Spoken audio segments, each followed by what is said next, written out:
Hello everyone. I hope you're all safe and enjoying your quality time with the family. Welcome to another episode of Therapy Talk series. Therapy is an online community telerehabilitation platform designed to empower parents to be more proactive, to learn about child development and basic red flags for developmental disorders such as autism, ADHD, global developmental delay, learning disability, cerebral palsy, Down syndrome, and others, which will enable parents to seek medical services for early intervention. Therapi's goal is to create a community that supports each other and to link parents to appropriate help that they need. As of now, Therapy can answer your child worries through Therapi's family group and via Messenger. No worries, it is completely free. We are happy to announce that the National Council on Disability Affairs, or NCDA, will support Therawi Health Innovation Incorporated, or Therawi, in providing community-based teletherapy program for families with children with disabilities in the Philippines. NCDA and Therawi are committed to providing responsive policies, programs, and services that will contribute to improving quality of life among Filipino children with disabilities and empowering them as future leaders of the disability sector. Therawi, together with Project Smile, created an Accessible Assistance Alliance to make therapy services accessible to CWDs or children with disabilities and their parents for remote therapy and guidance. With your help, we can provide easier access to treatment that can help CWDs grow and develop hashtag like all kids as they face the new normal. Any small donation or act of service would go a long way to ensure a brighter future for our CWDs. Good afternoon once again. For those who don't know me yet, I am Mommy Debs, also known as Wonder Woman underscore in Instagram, and I will be your host for today. I know you're all excited, no, for today's session. But before we start, please don't forget to like, share, and follow Tarawi in all platforms and use the hashtags #BakitAnak EP29 and #Tarawi Talk Series. In collaboration with Project Smile, a lucky viewer will win one crocheted sun pillow from Hirayatree, and another lucky viewer will win one preschool color and activity book from Bapron Baby and Origin. Wow, pabongga ng pabongga ang prices natin lately, guys. Kaya stay tuned and i-ready nyo na ang inyong mga questions. Malay nyo, isa kayo sa ating mga lucky winners today. For our 29th episode of Therapy's Bakit Anak series, we will talk about how we can raise our kids to be smart with managing money. So sa akin, no, sa aming mag-asawa, ang mas magaling talagang mag-handle ng finances is yung husband ko. Ako yung madalas mabudol ng Shopee, ng Lazada, ng Shein, and I'm sure maraming nakaka-relate dito ng mga mommies. So taas-taas ang kamay dyan ng mga punong-puno na ang cart at naghihintay na lang ng mega sale. Di naman ako super gastos din, pero pag may sale, ganun. But I realized that when teaching kids, it's not enough na you're saying lang na dapat marunong silang magtipid, dapat wag silang magastos. Well, kids kasi don't do what you tell them to do. They do exactly what you show them. So, and since my kiddo, he looks up to his dad, buti na lang nakikita niya kung paano mag-handle ng finances namin yung daddy niya. So, ginagaya niya na yun. Meron na siyang sariling ipon at the age of 8 years old. So, nakakatuwa naman kasi ako nung time na yon wala pa akong ipon since sa province hindi naman uso yung ganon. So, yung mga natira niya, before pandemic kasi, yung mga baon niya, yung mga natitira doon, iniipon niya yon, and at the end of the year, yung lahat ng naipon niya, and then yung mga bigay sa kanya pag Christmas, iniipon niya yun, tapos ipapasok namin lahat sa bank. So, nakakatuwa lang yung ganong kids. Pero, alam ko na hindi sapat yung ipon lang. Dapat alam din ng kids kung paano gastusin yung pera nilang naipon. So, I'm looking forward talaga sa session natin ngayon para matutunan ka rin kung paano i-handle yung anak ko sa ganitong pagkakataon para maituro ko sa kanya yung tamang pag-handle ng pera. So, before we introduce our speaker, we'll have a short pre-test muna. Alamin natin ang ating mga FQ level. Don't forget to note your scores para ma-check nyo after 6 months if nag-improve ba ang ating mga FQ level. Share na rin natin ito sa ating family and friends. So, let's check this video.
everyone. Kumusta naman ang ating pre-test?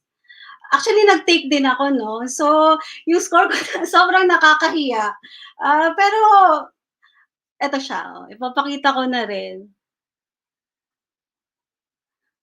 Akalain mo yun yung score ko is only 33%.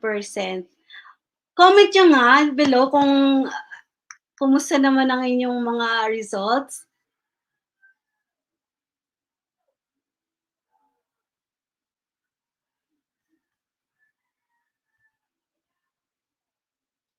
Naipasa nyo ba naman? Okay lang yan kasi screenshot nyo lang yan. Tapos after 6 months, try nating balikan yung score natin ngayon. Baka after 6 months, malay nyo perfect na natin, di ba? Yung score natin. Wow, merong nag-answer ng satisfactory. May 75. Wow, mas mataas pa siya sa akin. So, mas literate pa siya financially kesa sa akin. Si Miss Mariela Silva. Congratulations, 75. As in, pasado.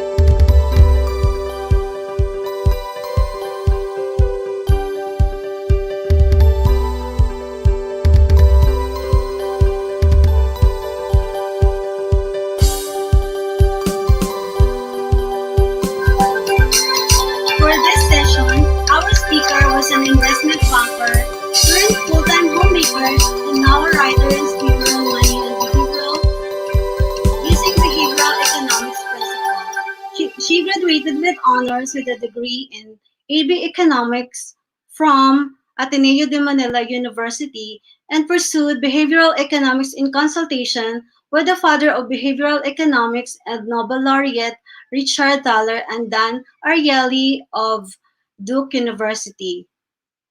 She completed an executive course in behavioral economics at the Harvard University Business School. She has written books in financial literacy. She was the grand prize winner of the first CNAB Financial Literacy Digital Journalism Award in 2014 and honored as one of the three Sheroes or She Heroes in 2019. She is also a columnist at PhilippineStar.com FQ Corner and a regular contributor to magazines such as Feast, Health and Home, Crossroads, and others. Let us all welcome FQ Mom Rose Fres Fausto. Hi everybody, magandang hapon po sa inyong lahat. I am really very happy to be here. Hi Mommy Debs! Hello, Mami Rose. It's an honor na makasama po namin kayo ngayon. Alam namin sobrang busy po kayo, pero nagbigay pa rin po kayo ng time para sa amin at sa mga audience natin na gustong matuto po when it comes to pagre-raise ng kids nila na maging smart pagdating sa pag-handle ng finances po. Yeah, that's why okay lang na maputol yung ating supposed to be long weekend because yesterday was a holiday and today, so sabi ko, sige, let's do this because I am really very happy. I'm glad to see the live viewers. So I think it is really very important na matutunan natin, hindi lang para sa sarili natin, pero para sa mga anak natin. Kadalasan kasi sasabihin natin, ako wala ko alam sa pera, pero we should remember that we, the parents, are the best teachers when it comes to money to our children. Kasi alam mo, Debs, hindi ito regular na parang set of skills lang.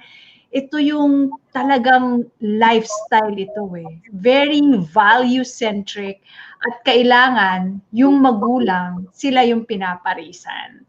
So I'm very excited. I'm very excited to start this.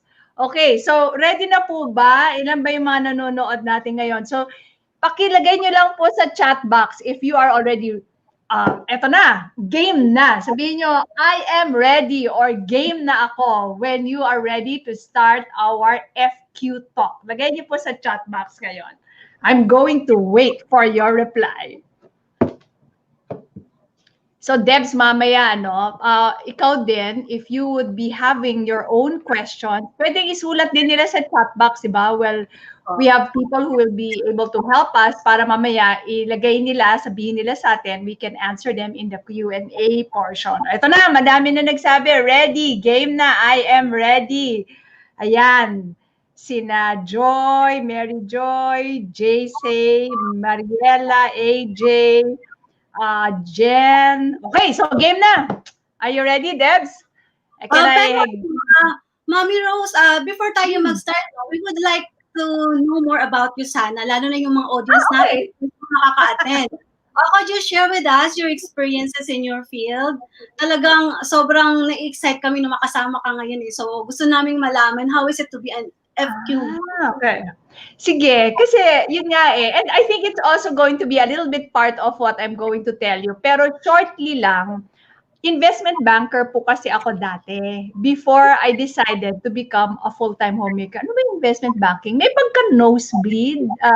Honestly, may pagka-nosebleed siya. So, ang ginagawa po namin, we would syndicate loans, yung mga malalaking loans, and then we would prepare IPOs, initial public offering, yung mga shares of stocks ng big corporations that you can buy in the stock market. So, yung ganon. It's really in the high finance field. I started with Far East Bank and then later on, I went to the investment banking arm. So yan yung mga pinaggagawa ko noon. Pero as I would be sharing with you later on, malalaman nyo kung bakit I decided to become a full-time homemaker. And then, things will be unfolding from there. Okay? So, bago tayo magsimula sa ating mga tanungan para sa ating subscribers, comment lang tayo down below kung may mga katanungan tayo at don't forget to use the hashtag Bakit Anak EP29 at hashtag Therapy Talk Series. So, mukhang ready na po sila. Ano po, Mami Rose? So, Yeah, ipapakita na sa floor. Take it away po. All right, so I'll now be sharing my screen. I'd like to know, Debs, ha, kung nakikita mo na ba yung aking screen? Okay na? Yes? Yes po, yes po. Okay na. All right. Okay, so today, this afternoon, I am so very happy that you're allotting your 1 hour with us, and I am also allotting this 1 hour with you in order to share what I know about raising money smart kids. Ang tawag ko nga po dito ay raising children with high FQ. Kagaya ng natanong kanina ni Debs, no? Sabi ko, investment banker dati po ako, pero I decided to give it up sandali lang. Para bang there was a pause in my life and kasi ang feeling ko I wasn't able to already give them yung enough time and the proper quality of my time. So my husband and I discussed this very thoroughly. Nag-pencil push kami, kaya ba? Because at that time I was contributing half of the family income. So I decided to become a full-time homemaker in order to devote my focused and undivided attention dito sa aking mga little boys. Yan po ang aming tatlong anak. Yung panganay namin si Martin nasa kanan, pangalawa si Enrique sa left, at yung bunso namin si Anton. Puro lalaki po ang anak namin. I am the only Rose, literally and figuratively. At siguro this could probably be one of the most important decisions I made in my life. Because before I knew it, eto na po sila. Nagsilakihan na po silang lahat. Ayan ulit, si Martin, number 1, number 2, Enrique, and number 3, Anton. So when this time came, that they were all grown up and not anymore in need of mom's focused and undivided attention, I was faced with crossroads na ano nang gagawin ko ngayon, 'di ba? Am I gonna go back to my old job? And I found the answer in the words of a philosopher theologian. His name is Frederick Buechner. He said, God calls us to a place where our deep gladness meets the world's deep hunger. So, masyado akong na-inspire dun sa words na yun that I even came up with my own paraphrase. And I'd like you to read this with me. Kahit na hindi tayo magkakasama sa isang kwarto, let's just imagine. Let's read this. God's will is the intersection of our greatest passion and the world's greatest need. So, tinanong ko yung sarili ko, ano ba ang passion ko at that time, ano? And definitely it was raising my boys. And is there any need that intersects with that passion of mine?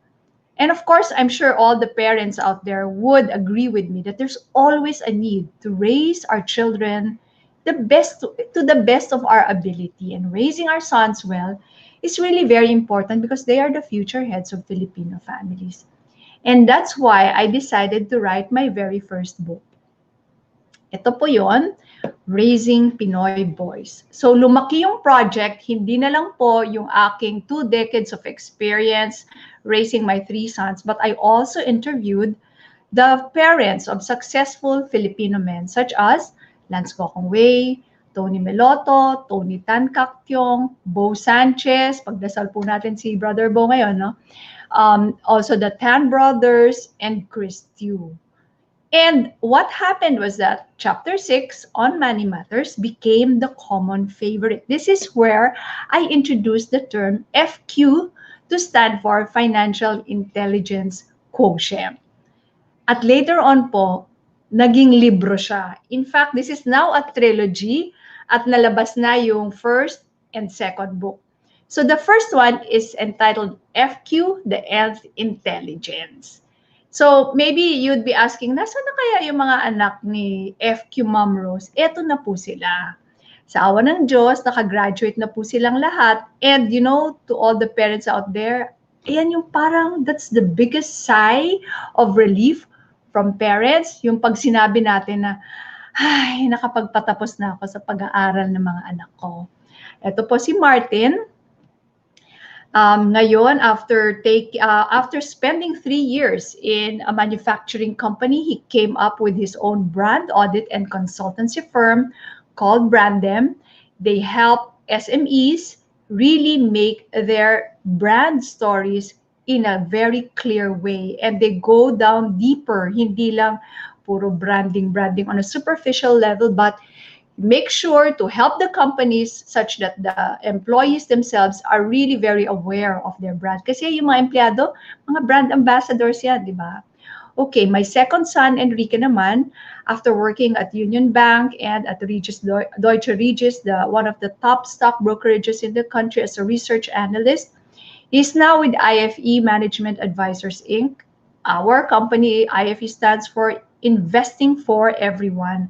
He's a CFA, Chartered Financial Analyst, and he is also our CFA, our Chief Financial Architect. Mamaya pwede natin pag-usapan yan sa Q&A kung gusto nyong malaman more about it. So meron kaming anak na nasa marketing, meron anak sa finance. Itong bunso namin may pagka-showbiz because Anton is a professional host and choreographer, is a dance fitness instructor, and he was with the Mixed VJ group. He was a mixed VJ and now a podcaster. It's called Anton on One Podcast. Okay, so eto na yung mga anak namin. And fortunately, probably ang medyo distinguishing characteristic nila is that we were able to raise them to have high FQ. And that high FQ became their economic self-defense. What do I mean by that? Usually, di ba, parents, nakikialam tayo kung anong kurso yung kukunin ng anak natin, ano yung career na pupuntahan nila. And if that field is something that we are not familiar with, parang minsan nakikialam tayo, wag ka dyan, walang kita dyan. So I think the gift of raising your children to have high FQ is that you will be able to sit back, relax, and allow them to follow their calling. So, puntahan na natin and let us now unpack ano ba yung FQ. FQ is Financial Intelligence Quotient. It is the ability to make sound decisions and actions in managing one's personal finances. So you may ask, pag ikaw ba hindi masyadong magaling sa math, can you still have a high FQ? The answer is a resounding yes. Kasi all the math that you need are the 4 basic operations of mathematics: addition, subtraction, multiplication, and division. At kung hindi mo na-memorize ang iyong multiplication table, you can use your phone, di ba? Sa calculator. So when I say FQ, it just doesn't mean that you have all the knowledge about how to handle your money, but it has to be lived out. It has to be in your behavior. In other words, it is the IQ and EQ of handling money. Now, ito na mga parents, ano? Makinig na po tayo. Ano ba? How can I be good with money and how can I teach this to my young kids? There are three basic laws of money. If any of you has heard that classic, The Richest Man in Babylon, the good news is, ginawa ko siyang mas simple, ginawa ko siyang parang pambata so that the three basic laws of money can be understood even by young kids. Ang sabi ko nga dito, meron po siyang English and Tagalog version, by the way. Ang sabi ko nga dito sa libro, it is a storybook, it is an activity book for kids from 1 to 92. Alam niyo ba yung Christmas song na yan? For kids from 1 to 92. So parang ganon. Okay, are you still there? Are you ready to learn what the three basic laws are? So if you are, please type 1 in the comment section. Kung ready na kayo to unpack the first basic law of money. Kita ko na ba? May mga sumasagot na ba? Okay, so let's go to the first basic law of money. And again, even if we're not together, let's just imagine we are. Please read this out loud with me. The first law of money is to pay yourself first. And this is really about saving. And the reason why I really like this first basic law is that it changes the mindset when it comes to saving. Okay, question, mga moms, mga dads. When you talk about saving, what comes to mind? Gusto ko malaman yung mga sagot nyo. Macy, AJ, Rosalie, anong sagot ninyo? What comes to mind when we talk about saving? Di ba kadalasan iisipin mo, depriving yourself? Para bang, ay, hindi ko pwedeng i-treat yung sarili ko. So para bang we always associate saving with depriving ourselves. But let me tell you this, saving is not depriving yourself. It is actually prioritizing yourself. It's prioritizing your future self. Bago mo pa bayaran kung sino-sino man yung kung kanino ka nabubudol, sabi kanina ni Mami Debs, no? Bago mo pa bayaran yung kung sino-sinong supplier mo, unahin mo munang bayaran ang sarili mo. Okay? So that's how you should be viewing saving. And that's what you should be telling your children. Babasa nyo sa kanya yung libro so that he will now have or she will now have this mindset, when I save pala, I prioritize myself. Okay?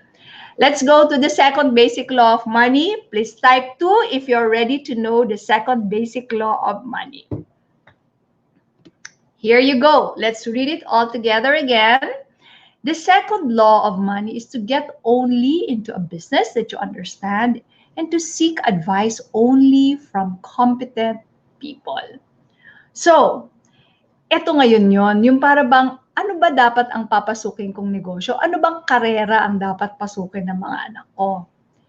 Dapat, titignan natin kung saan sila magaling. Tayo ngayon, lalo na yung iba kasi pag nagre-retire, biglang papasok sa food business kahit wala silang kaalam-alam sa food business. What you should be getting into is something where you are competent in.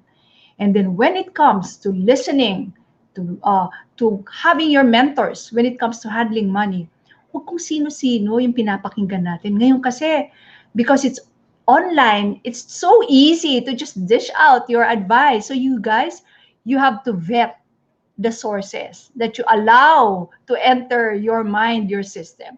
Even me, sino ba si FQ Mom? You have to search me online para naman malaman nyo kung ito ba si FQ Mom may karapatang magturo about money. And if you share the same values that I hold dear to me. Okay, more about that later on. Now, let's go to the third basic law of money. Are you ready?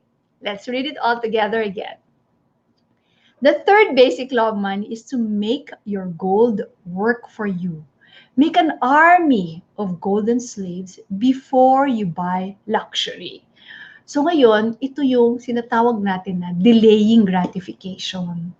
Huwag yung Como eto na, may naipon na, gagastusin na kagad. If we keep on doing that, we will not be able to maximize the power of compounding. Sabi nga ni Albert Einstein, the nth wonder of the world daw. Those who know, they enjoy it. Those who don't understand, they pay it in the form of loan interest rates, di ba? Kaya mag-ingat kayo dyan. Yung mga credit card nyo, akala nyo 3%, that's 3% per month. Multiply nyo by 12 yan. It's really huge. That's 36%, di ba? So later on, we will also be discussing kailan ba yung right time to enjoy luxury.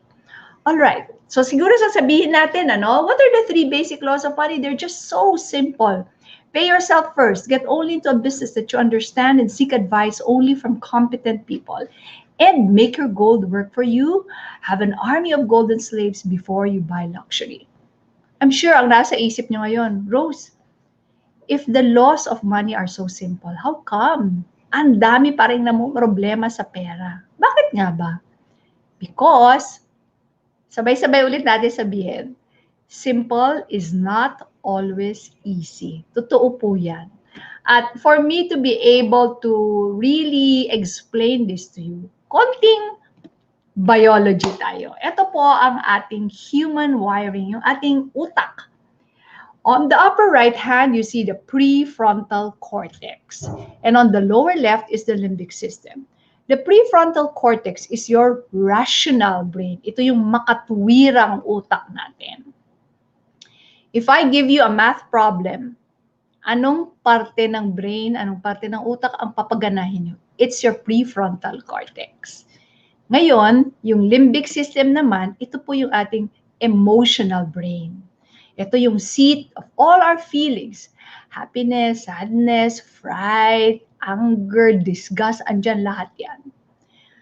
But if I'm going to ask you, what do you think drives your behavior? It is your limbic system. It's your emotional brain. That's why, kahit na alam na natin, ang hirap pa rin gawin.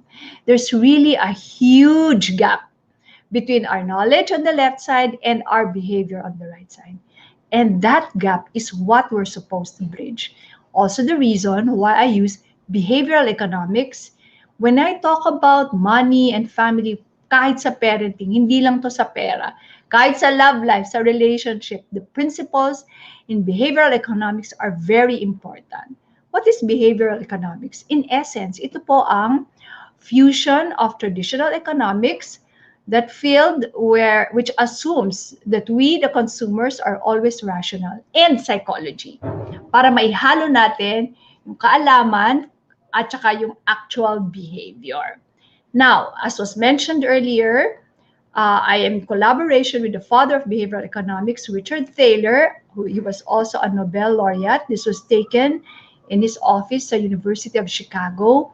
And I also took up an executive course at the Harvard Business School on behavioral economics. Now, baka mamaya medyo nagdo-dose off kayo, no? Kasi some would be saying, naku, ayoko niyan, nosebleed yan. But the good news is, I was able to make it into easy to understand language. Para kumbaga, it's the intermediate level of the retelling of the richest man in Babylon.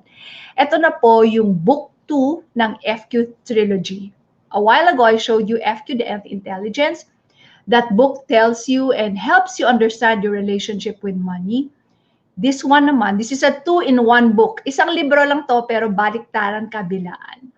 It's called Why Financial Education Alone Does Not Work, a crash course in behavioral economics. Kumbaga, lahat ng natutunan ko, isang dekada ko na po itong pinag-aaralan. Isinalaysay ko sa isang easy-to-understand knowledge para lang tayong nagko-coffee. So I do invite you to get your copy of this.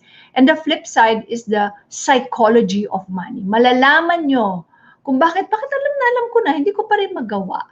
Yun nga yung meme natin sa FQ book to eh. Bakit gets ko na pero di ko magawa? Okay, so pagkaalam na natin yung mga behavioral biases natin, sasabihin natin, kailangan natin ng behavioral hacks. We have to help our behavior so that the ones that we learn about in our prefrontal or our rational brain, mata-translate natin into the right behavior. Ito po ang tinatawag nating mga FQ hacks. I'm sure all of you are familiar with the term hack already. Paano ba to padaliin? So kung babalikan natin yung 3 basic laws of money, paano nga ba natin padadaliin at paano natin ituturo sa ating mga anak? Okay? So for one, kids kasi, they would understand the lesson when told in a story. So, ano pa ba ang pwede natin gawin? Aside from reading to them, the retelling of the richest man in Babylon, or ang muling pagpasasalaysay ng pinakamayamang tao sa Babylonia. Alam nyo kasi, pag binabasa nila yan in a storybook, napupunta yan hindi lang sa prefrontal cortex or rational brain nila, pero pati dun sa limbic system nila. At maaalala nila yan. Alam nyo, naalala ko yung mga anak ko when they were young. Paulit-ulit namin binabasa yung mga favorite books nila until they could actually memorize already. Kahit hindi pa sila marunong magbasa, binabasa ko pa to them, they could actually memorize. Can you just imagine if your children are able to memorize the 3 basic laws of money and bring that to them in their adult life? Okay, di ba? Parang hindi mo na kailangang i-unlearn yung mga mali mong nasagap na mga behavior along the way. Kasi may babalik-balikan kang kwento eh. Okay, paano naman natin may sasagawa? Yung first basic law, pay yourself first, get only into a business, to understand and seek advice only from competent people, at yung make your gold work for you, have an army of golden slaves before you buy luxury. Ito yung mga hacks, iisa-isahin natin, okay? Sige, okay mag-screenshot kung gusto nyo so that it's easier for you to remember. Puntahan natin yung first basic law hack. Yung first basic law kasi is to pay yourself first, di ba? Ito po, nung bata yung mga anak ko, tinuruan ko talaga sila kasi ako, I have been a saver since I was in kindergarten. So, pinas on ko tong behavior na to sa mga bata. Ito is a sample tickler of my son, my bunso, in 2003. Nung araw, binibigyan namin sila ng allowance during the weekend. Tapos dito nila sinusulat. Yung balance na nakikita ngayon dyan, yan yung savings niya. Tapos idadagdag niya yung savings niya for the week, which is 100 pesos. Alam niyo po, yung 100 pesos na yan, baon na niya yan for the entire week. So, ibig sabihin, nagwa 100% savings rate siya. Well, kasi naman may baon sila. So this is really highly recommended to parents. Give your children cash allowance. It really worked for us, no? Pero may baon pa rin, just so they will be very comfortable handling money and they know na ang pera hindi lang ginagastos, sinesave din yan. Okay? So ito yung ginagawa nila, no? Parang naging contest sa kanila. Kung yung mga kaklase nila, baon nila 100 a day, sila 100 a week, 20 pesos a day lang. But it was so nice because they got that control. They had the power to, kahit maliit ang baon ko, nakakasave ako. But of course, as they grew older, nagkakaroon na rin mga kung ano-anong gastusin yan. Napapansin namin, nag-iiba-iba na. Kung minsan, zero. So that's when my husband and I decided to put a minimum. We said you should save at least 20% of your cash allowance. Now, nagagawa yan, pero again, medyo mahirap, kaya ano pa ang hack na pwede natin idagdag dyan? Automate. Gawin na lang automatic. So, ang ginawa namin, we made use of investment programs. Meron po dyan, tanong nyo sa mga bangko, sa mga investment platforms, imbis na ibigay mo yung buong allowance for the week, nakakaltas na agad. So, automated na yung pag-observe ng pay yourself first. Hindi na siya mag-iisip, wala na siyang temptation, para na siyang na-tax, di ba? So, this is a very, very important hack. Kung isa lang ang pwede nyong gawin muna, ito, solve na kayo minimum 50% of your FQ journey. All right? So now let's go to our second basic law. What is the hack for this? Naalala nyo yung kwento ko kanina about the intersection at saka yung sometimes when parents, because they just don't want na gutumin yung mga anak nila. May kwento kasi that there is this girl who was entering college. Somebody dear to us, no, we know her. She wanted to take up animation. But the parents prevailed on her. Sabi, naku anak, huwag ka dyan. Gutom mga abutin mo. Sinabi yun ng parents because they were not familiar with the course na animation. So, the dutiful daughter, sabi nila, dito ka na lang sa nursing. Malakas ang kita. That time kasi ang lakas ang kita ng mga nurses, especially in London. So, she took up nursing even if hindi yun ang hilig niya. And then what happened?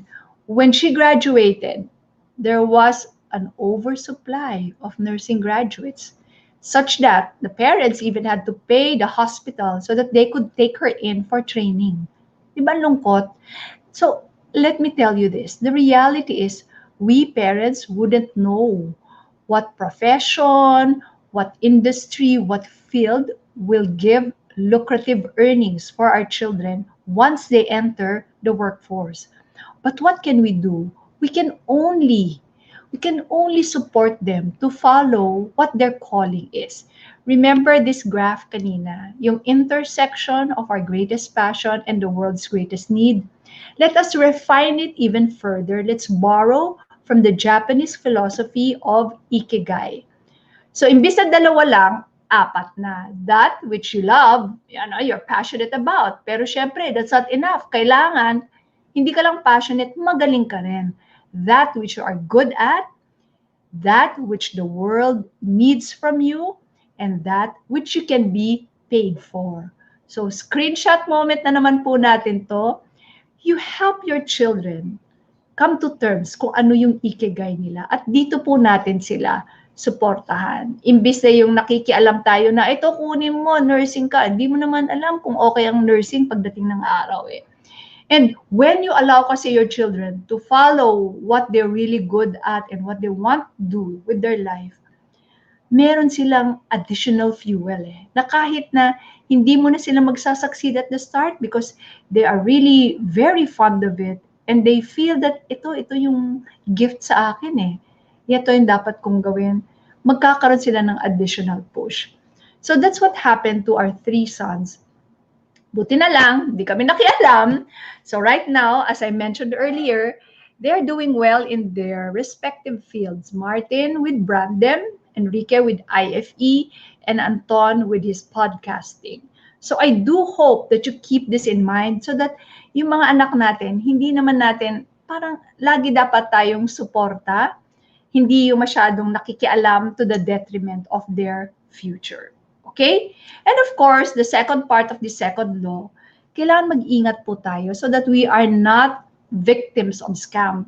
Pag may nagsabi sa inyo, dito ka mag-invest, malakas ang kita dito at sigurado to, takbo na po kayo. There is no such thing na high return with no risk. In investing, ito po ang truism.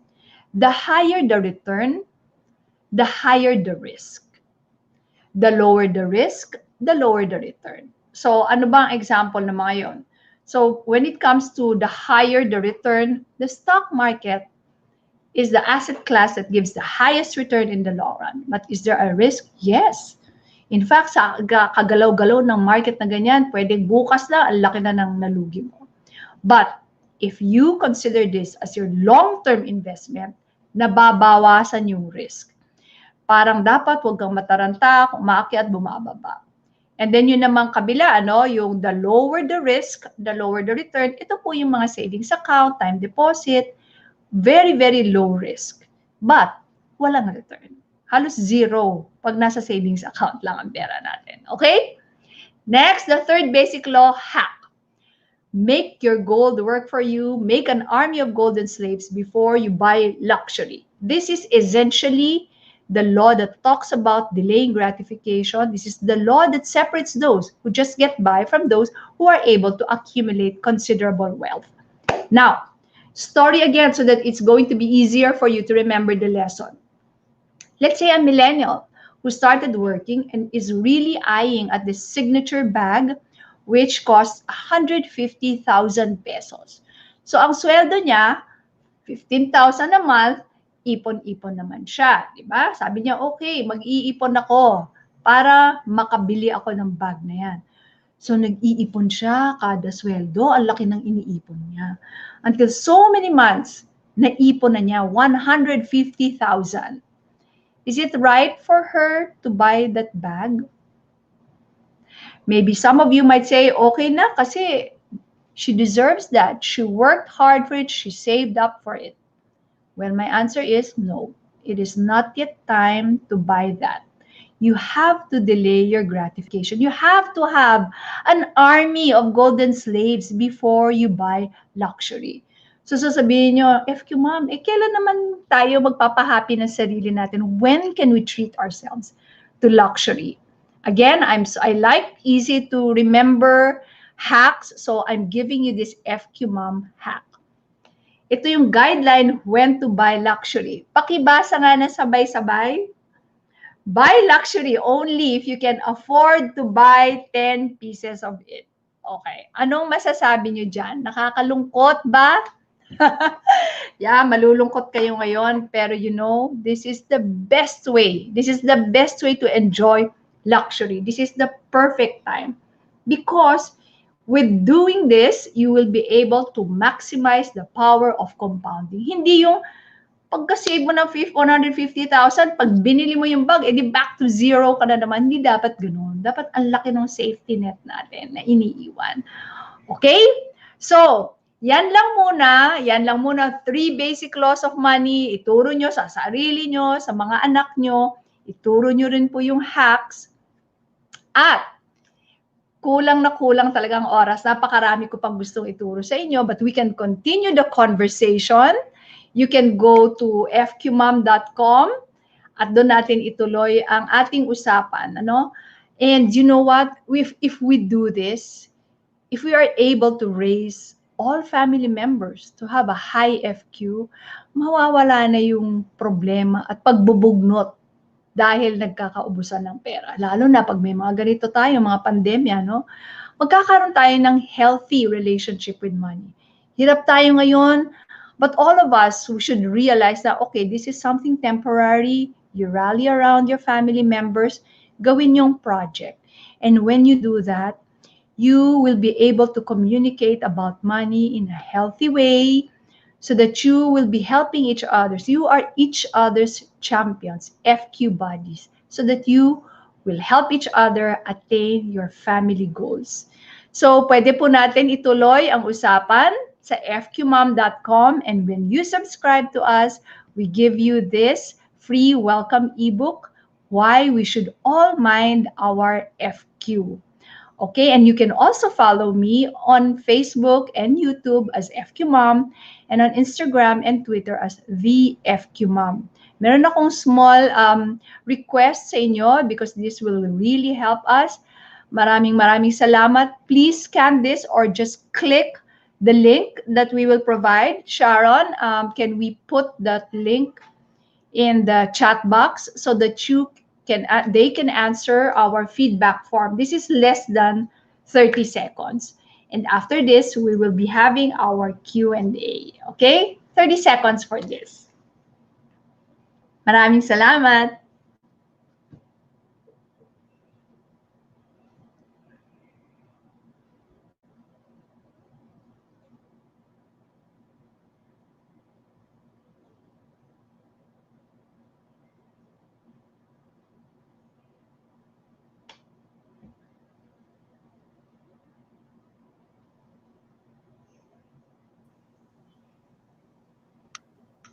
Hello again, everyone. Grabe, ang dami natin natutunan. Sobrang active ng audience natin, Mami Rose. Makita mo Yeah, I naman yung love it. sunod-sunod, tuloy-tuloy talagang interested po sila na matuto. Actually, kahit ako, nakarelate po ako doon sa part ng yung sa passion. Yeah. Yung dapat yung profession mo, yung talagang yung alam mong gawin. Actually, nung ako, nung college ako, ang gusto talaga ng parents ko is yung sa accountancy, kasi sa province, yung ipapasok ko sa munisipyo para maging accountant, gano'n. So, yun ang kinuha kong course. Pero actually, ang passion ko talaga is more on interior design, fashion design, more on art. Ang passion mo yung mga kakikay. So, since alam mo naman tayo, dutiful daughter nga, so sinunod ko sila. Tapos sabi ko, pag nakagraduate ako, saka ko na lang ipupush yung passion ko na. Kaya lang nga, nung graduate naman ako, nagka-family naman din ako after ilang years. Although meron akong master's din sa sa business administration, no? Hindi ko siya nagagamit kasi parang wala talaga dun yung heart ko, yung puso ko. Parang kahit ginagawa mo siya, hindi ka happy. Parang hindi ka, Yeah. di ba? So, ang ginawa ko ngayon, since yung husband ko, nag-ano siya ng mga Airbnbs. So doon ko na-practice yung yung passion ko sa pagde-design ng mga B&Bs namin. So pag yun ang ginagawa ko, parang nare-relax ako, ang saya-saya na ng feeling na finally kahit hindi ko siya naaral, parang Mm. nagagawa ko yung tumitingin ako sa Pinterest or sa Google. Oo, actually ngayon, meron na rin kaming mga apat na Airbnbs, lahat yun ako nag-design. So sobrang proud ako sa sarili ko dahil diyan na kahit hindi ako naka-graduate doon, much more siguro kung yun talaga yung kinuha kong course. Kaya I strongly agree po doon sa dapat kung ano yung alam mo, yung passion mo, yun talaga dapat. Ang galing. You know, I love your sharing, ano. And kung tutuusin mo, 'di ba, parang sayang yung oras na detour ka pa. Pero Oo. congratulations kasi pinursige mo pa rin early on in your life. There are some who are not as lucky. So parang sabi mo nga, no, nagkapamilya na. Buti yung husband mo, parang Yes. nagtutulungan kayo. Pero paano kung ikaw yung naging main breadwinner? Yung iba nga, pati yung mga pamilya, kapatid, siya pa magpapaaral. And then, paano kung yung sweldo niya doon is such that ang hirap iwanan? Wala. Maiiwan na yung passion na yan. Hindi na yan, at saka yung gift. Yun eh, yun yung gusto kong palitan natin kasi alam mo, yun sa yung passion kasi kung minsan na may misunderstood din ng mga bata, no? Akala nila when you say follow your passion, para bang everyday you're jumping for joy, gusto ko magtrabaho. Tapos kung nalulungkot na sila, nahihirapan na sila, iiwan na. Hindi po gano'n ang passion. Actually, passion always connotes sacrifice. Ano? So, when we talk about passion here, it's not just the thing that you are so ganado to do, but that thing na kahit na ang hirap-hirap na, pursigido ka pa rin. Kasi, yan yung binigay sa yung gift. Yan yung regalo mo, diyan ka magaling, diyan ka tuwan-tuwa, diyan ka pwedeng kumita, at diyan ka makakatulong sa mundo. So, tandaan natin yung ikigai kanina, yung 4 things na yan, doon nag-i-intersect. Okay? O siguro tapos na sila dito sa feedback. So, we can stop share this already so that we can talk with a bigger para mas malaki yung ating face-to-face. Okay, sige. So, shoot. May mga questions na dito. Okay. So before we continue po sa Q&A, please don't forget to like, share, and follow Terawi in all platforms and use the hashtags #BakitAnakEP29 and #Terawi Talk Series. In collaboration with Project Smile, a lucky viewer will win one crocheted sun pillow from Hirayatree, and another lucky viewer will win one preschool color and activity book from Newborn Baby and Origin. So, di ba, ang ganda ng mga prizes natin ngayon. So, just let me know, Mommy Rose, kung pwede na tayong mag-start sa ating Q&A. Yeah, actually may mga nagtatanong dito, how can they access daw the books? So first of all, if you become a subscriber, free lang po yung subscription. Yung kanina, you get the welcome ebook. Libre po yon. But the other books, eto, nasa likod ko sila, lahat yan. So there's Raising Pinoy Boys, and then the 2 Babylon books, FQ1, FQ2, they are available on fqmom.com. Just click books. Yung iba dyan, meron din yata sa Lazada at Shopee. Lalo na yung bago, yung FQ Book 2, Why Financial Education Alone Does Not Work. So I hope you could get a copy so that you can share with your loved ones, with your kids. Ako excited na, as in talagang I will get a copy talaga. Gusto ko talaga makomplete yung books na yan. So let's start with our first question, Mommy Rose. So po kay Mary Joy Cordero Panico, how to explain budgeting to a child? Okay. Sa allowance, doon namin naturuan yung aming mga anak nung bata pa sila how to budget. Binigyan namin sila ng allowance on the low side kasi we were very confident naman na hindi sila gugutumin dahil binibigyan pa rin namin sila ng baon. But yung mga, nung nag-start sila mag-cellphone, grade 5 ko yata namin sila binigyan ng cellphone. Yung mga load nila, bahala sila doon. Hindi sila, never namin binigyan ng free load. So with that money, alam nila that this amount of money should last for one whole week kasi pag naubos ito, hindi ako binibigyan ni Papa and Mama eh. That is the best way to teach them how to budget. And tuwan-tuwa kami kasi yung load helped us very much. Kasi yung mga ibang kaklase nila, noong araw kasi text pa lang eh, di ba? Wala pang wala pang masyado mga Facebook, wala pang ganyan noon. Alam mo yung mga jokes? Hindi sila mahilig magpasa ng jokes nung araw kasi nasasayangan sila. Kaya, tapos kung sumasagot sila, kung pwede sa landline, landline lang muna. Ganun. So, they will become very creative in trying to budget their allowance to last for that period. So, for our second question from Nori Alonsabe, anong magandang paliwanag sa bata para gabayan sila na mag-ipon para may sariling money na siya? Yun nga, the same thing, ano? Ikukwento nyo yan. Yung maganda kasi, maiba yung perspective or mindset when it comes to saving. Kasi nga, ayoko yung iisipin mo that when you're saving, you're depriving yourself. Kailangan ipaalam nyo sa mga anak nyo at sa sarili nyo. Kayo na muna mag-imbibe nun, ano? When you save, you don't deprive yourself. You are prioritizing yourself, particularly your future self. Inuuna mo siyang bayaran yung sarili mo bago pa yung mga kung sino-sinong shops dyan, kung sino-sinong supplier dyan, carrier dyan. Yun ang dapat na pang-engganyo nyo. Meron pang isa. If you go to fqmom.com, hanapin nyo po doon yung power of compounding. Meron akong nilagay doon. It's downloadable for free. It's an Excel sheet that shows the power of compounding. The first time I showed this to our sons, nung sabi ko, you know what? If you save and invest only this much every single week, this is how much you can accumulate. Pwede kang maging millionaire before you start. Yung mga ganon, ano? You can tell them now. Kasi pwede naman eh. Lalo na pag yung mga angpaw nila, mga cash gifts sila, doon na lang ilalagay kaysa bili ng kung ano-ano. They were floored. They were, wow, talaga, mama? I can become a millionaire. So, para bang tumatak sa kanila yun. So, ginawa nila talaga. Kaya ganun, masyado silang pursigido rin mag-save and invest right from the very start.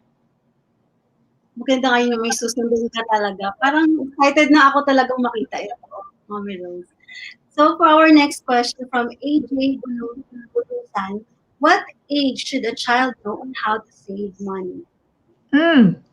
Nakakatuwa yan. Lagi tinatanong sa akin, sabihin, FQ Mom, when should I start teaching my children about money? Yung sagot ko kasi, you start the FQ journey of your children when they are born. If I'm gonna share what we did with our 3 sons, no? When our sons were born, we opened a savings account, a bank account for them na. Kasi somehow may magre-regalo dyan eh, di ba? Mga binyag, mga Christmas, lahat-lahat. Doon na namin nilalagay yung pera. Hindi na namin kino-commingle doon sa mga pera namin. And when they started asking about money, we had something to show. We had something to show them already. Tapos, syempre, nung nag-a-allowance sila, so regular, may cash inflow sila, may pumapasok na pera. Because gusto namin na maging habit talaga nila na pag may pumasok, may itatabi. May pumasok, may itatabi. So yun, doon mo na umpisahan, turuan mo na sila, okay, this is your allowance, pero dapat, hindi lahat ito igagastos, dapat may tinatabi. Tapos yung hack natin kanina, if you recall, di ba? I-separate mo na kaagad yung savings niya para wala nang temptation, wala nang isip-isip pa magsasave ba ako ngayon o hindi. Yun.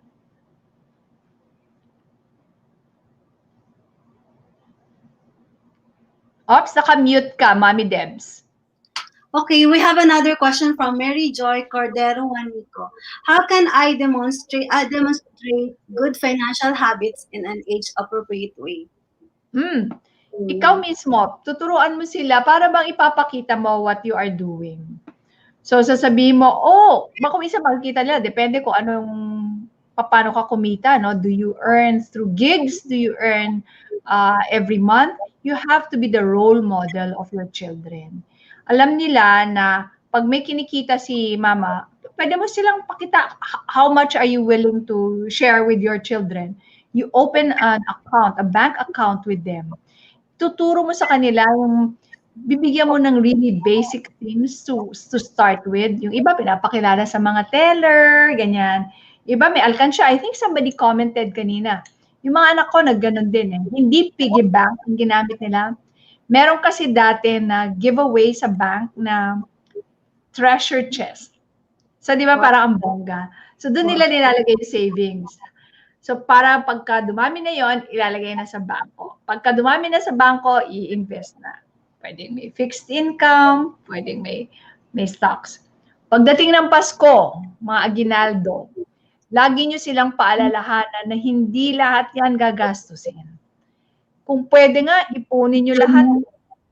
Basta pag kayong mga windfall, yung dumadating na hindi naman ina-expect, malaki dapat yung percentage. More than 20%.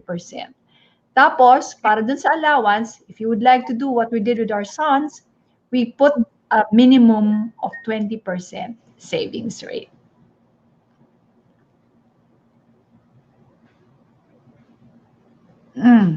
The same thing, si Macy Dalmino, how to teach preschoolers and kindergartners about money, ganun din po. Kwentuhan nyo sila. Ito, these are the basic laws of money. Simple lang yan. Kasi ito may mga coloring book yan eh. Tapos may kwento, parang sinauna, 8,000 years ago yan. So, parang naka-costume sila, pwede na kukulay-kulayan nila yan. And then when they put color, they are contributing to the look of the book. Parang mas mapupunta yan lalo sa memory nila. Tapos memorize pa nila yung basic laws of money. We have another question from Maricar Santos Tupero. Ma'am Rose, dapat po ba mag-life insurance na kami? Ma'am Rose, dapat po ba mag-life insurance? Yung parents, dapat meron kayong life insurance. An insurance is an expense, meaning to say you have to protect.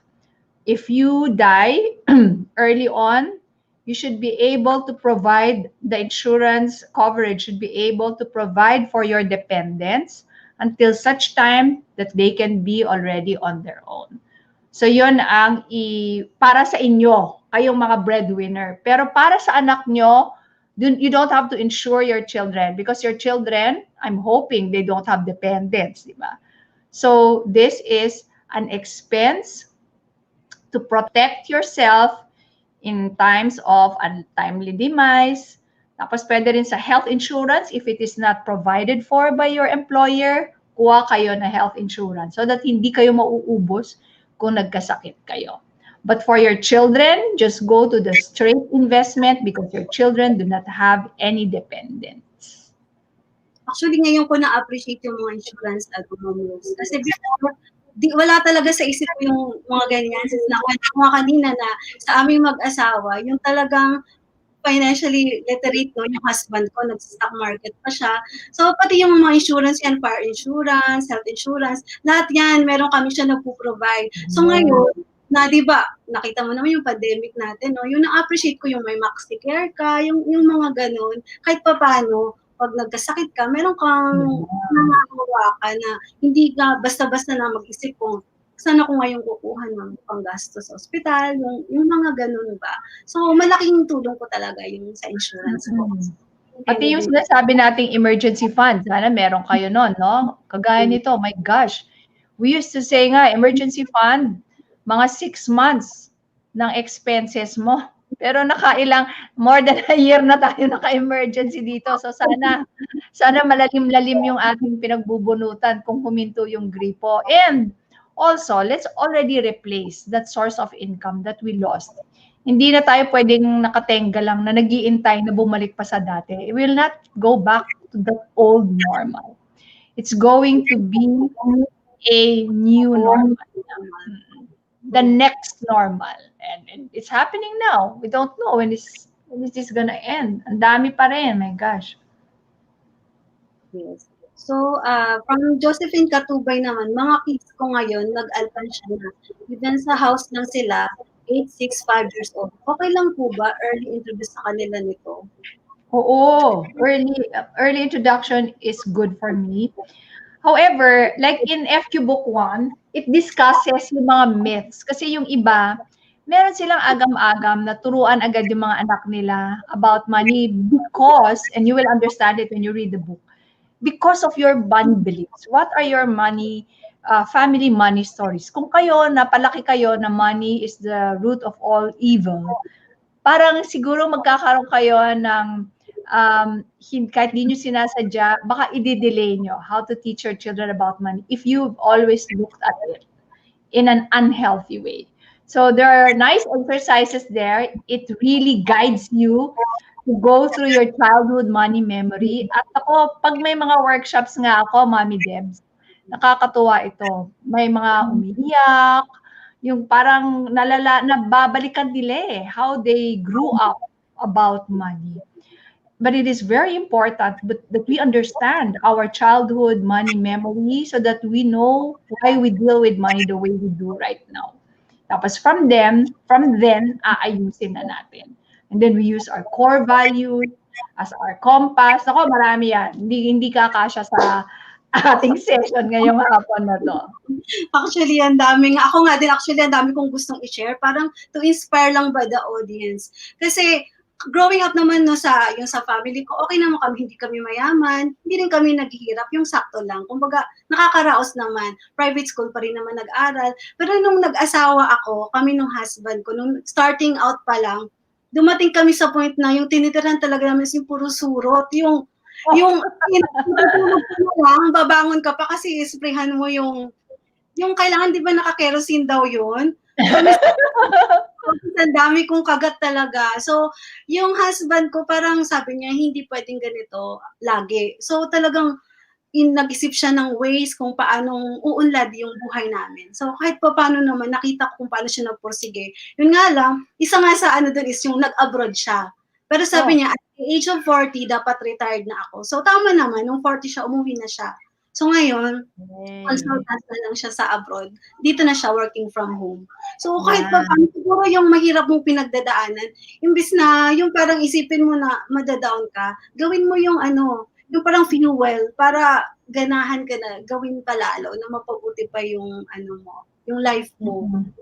Alam mo, gusto ko na shinare mo. Gusto ko na shinare mo yan yung mga pinagdadaanan nyo. Tapos, syempre, nung nag-abroad yung asawa mo, no? Nagkaroon din ng effect sa mga anak mo yan, di ba? So, it's very important that things are really explained to them very well para magkakaroon sila ng magandang understanding. Kasi, baka i-carry nila yan hanggang adulthood nila eh. Kagaya dito, may magandang mga example dyan eh, tungkol sa OFW yung dad niya, na parang ang bait-bait ng mga kamag-anak nila pag dumadating yung tatay niya, pero nung nawala na ng pera yung dad niya, nawala na rin yung mga relatives, yung mga ganon. And it had an effect on her na parang takot na takot siyang magpahiram sa mga kamag-anak kasi bumabalik-balik yung alaala niya dun sa dad niya. So it's really very important to go deep down to your childhood money memory para mas healthy yung current relationship mo with money. So parang related dito yung natin next question, no? Sabi niya, how do you explain to from San RB, how do you explain to a child the word rich? Child says, I hope I am rich. How do answer this comment from a child? Alam mo, ang ganda nito ha, kasi there is a certain stage in a child's life. If I'm not mistaken, siguro mga bandang 7 ba yan? Or siguro ngayon, earlier na. A child would normally ask, mayaman ba tayo? Mahirap ba tayo? Yung ganon. Tapos, kung yung mga magulang hindi prepared dun sa isasagot nila, parang nagpapanik sila na parang, ano isasagot ko dito? Kung sinabi kong mayaman tayo, baka sabihin mayabang. Kung sinabing mahirap tayo, naku, baka mamaya bumaba yung self-esteem niya. Yung mga ganyan. So, ang ganda ng question niya ha. Paano sabi niya, paano mo sasagutin? Yan, wait. Paano mo sasagutin yung mga yan? Kailangan sagutin nyo po. Yung ibang parents kasi parang binabrush aside because money nga is a taboo topic no? Usually, konting-konti lang ang mga families, hindi lang sa Philippines, all over the world yan, na they can really healthily discuss money amongst themselves. So, ang maganda dyan, i-define nyo, what is rich?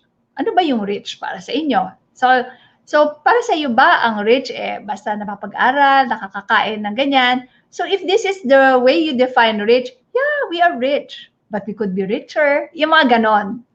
Tapos, kung poor talaga kayo, kunyari talaga, nawala ng trabaho, na pandemya talaga, at feeling mo poor ka ngayon. The way to explain that to your children, bawasan ng konti ng melodrama. Kasi nakaka-trauma yan Let us just explain to them that we are in a situation which is temporary. Tandaan nyo yan, temporary to. We can do something about it and then you can even ask them to help. Matutuwa kayo, magugulat kayo. They can be very, very creative. So sabihin mo, how can we solve this kaya? Paano kaya pwede natin gawin? Makikita mo sila na mismo. Magtitipid na sila sa mga kuryente, tubig, lahat-lahat. Tapos sabihin, ay, gusto kong mag-bake, gusto kong magbenta online. Ngayon nga, madali na rin no? Parang mas maraming options ngayon kaysa if you compare it during our time na wala talaga kailangan. Meron kang negosyo, meron kang store, yung mga ganon. So that's a very good question and I hope you're able to really have a wonderful and healthy conversation with your children when they ask about, mayaman ba tayo? Mahirap ba tayo? So, for pinakamahirap sa mga Padagdag lang always impress upon your children that your net value, kumbaga kung magkano pera nyo sa bangko at kung ano-ano pang ari-arian, does not determine your self-worth. Ikaw ay anak ka ng Diyos, just like the billionaire there or just like the pulubi there, pare-pareho lang tayo ng self-worth. Lahat tayo, ang ating self-worth ay nanggagaling sa pagkatao natin. Hindi nanggagaling sa magkanong pera natin sa bulsa. Since wala na tayong masyadong oras, no, Mami Rose, last na question from Macy Dalmino. How to teach preschoolers and kindergartners about money? So, nasagot na natin yan. Nasagot na natin yan. So, okay. Since for now, yan na lang ang natin. Wala naman na so far. Or may ibang questions pa po? Do follow me on my socials, FQ Mom on YouTube and Facebook, at the FQ Mom on Instagram and Twitter. Doon, lalo na sa website, that's where we can continue our conversation. And of course, I hope you can get hold of, get a copy of these books, whichever would be really beneficial to you. Kung may mga maliliit kayong anak, kayo mismo gusto niya matutunan, there's a wide range of books to choose from. Yan, just go to fqmom.com bookstore.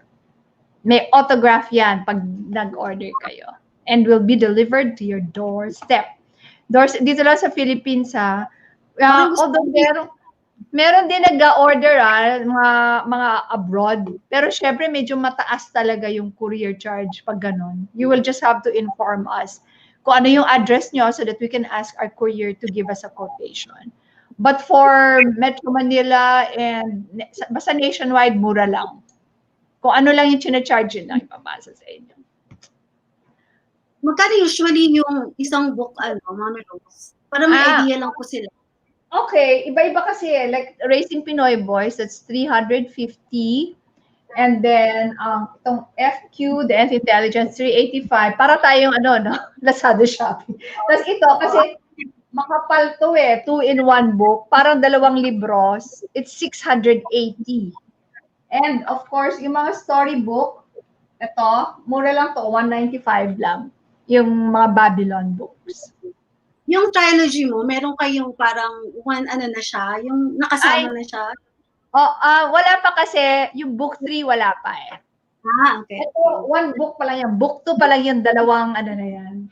Nakita mo, kasi ano siya eh, baliktaran. Ang ganda nga. Sige. So we have another, last question na po, Mami Rose.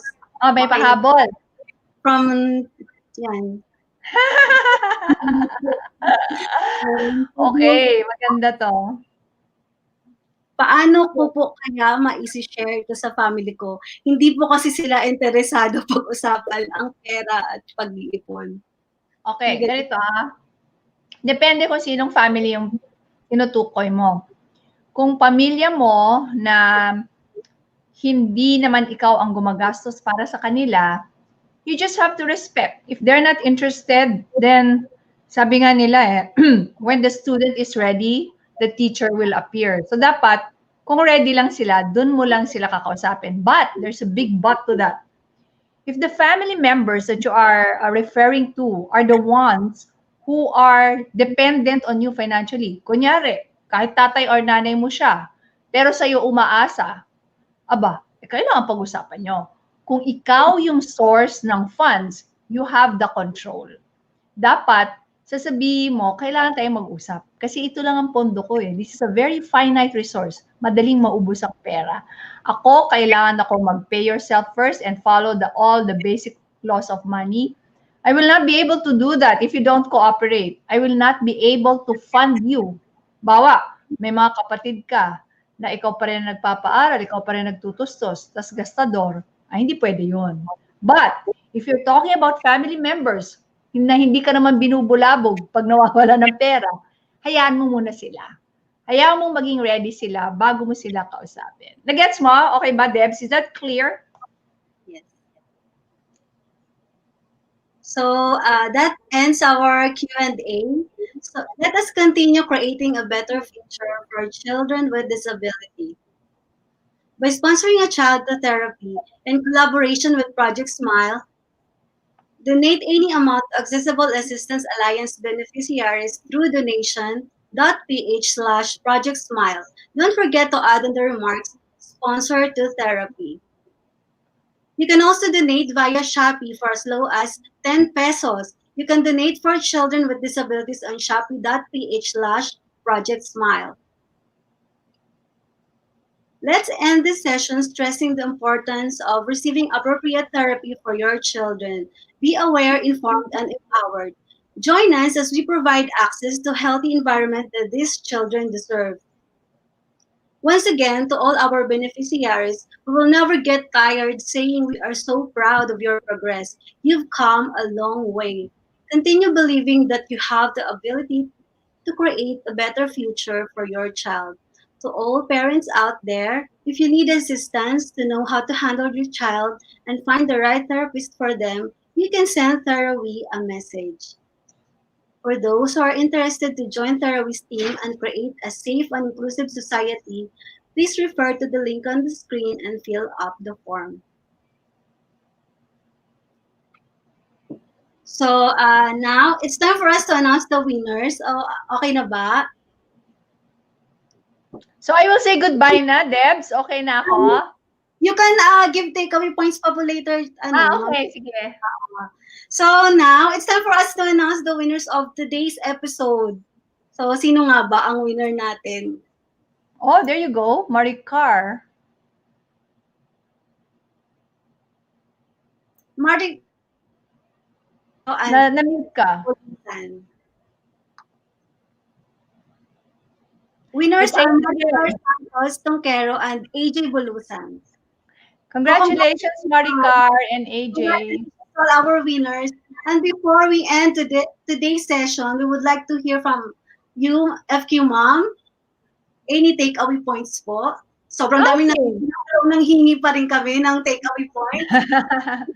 Oo, so siguro ang parting words ko sa mga moms or mga kids who are there, no, having a high FQ, the IQ and EQ of handling money is very, very important. It is not just for money's sake, but because money is a very important tool to fulfill our goals and to fulfill our core values. Simple lang po ang basic laws of money, tatlo lang po yon. Yung kagaya ng diniscuss natin kanina. Pero, simple is not always easy. So, kailangan natin tulungan ang sarili natin. May mga hacks po dan. Kailangan intindihin natin ang ating mga actual behavior. And when we are able to do that, mapapasaya po talagang buhay natin kasi matatanggal mo na yung issue ng pera. So you can now focus your attention on the more important aspects of life. Maraming maraming salamat po. Thank you so much, Ma'am Rose. Thank you, FQ Ma'am, for joining us today. Super dami po namin natutunan. And for sure, madami po sa ating audience ang excited ng ituro sa buong family. So, Okay, isa lang ha, paalala ha. Ayoko na natutunan nyo lang. Kailangang isabuhay, isagawa. Lagyan na ng sistema para simula bukas, ginagawa nyo na kaagad yung mga natutunan nyo ngayon. application. And thank you everyone who attended today's session. Continue to make every day a blast for our kids and families. See you again on the next episode of Terrorist #Bakit Anak series. Thank you po, Mami Rose. Thank you Bye! everyone. Bye-bye po.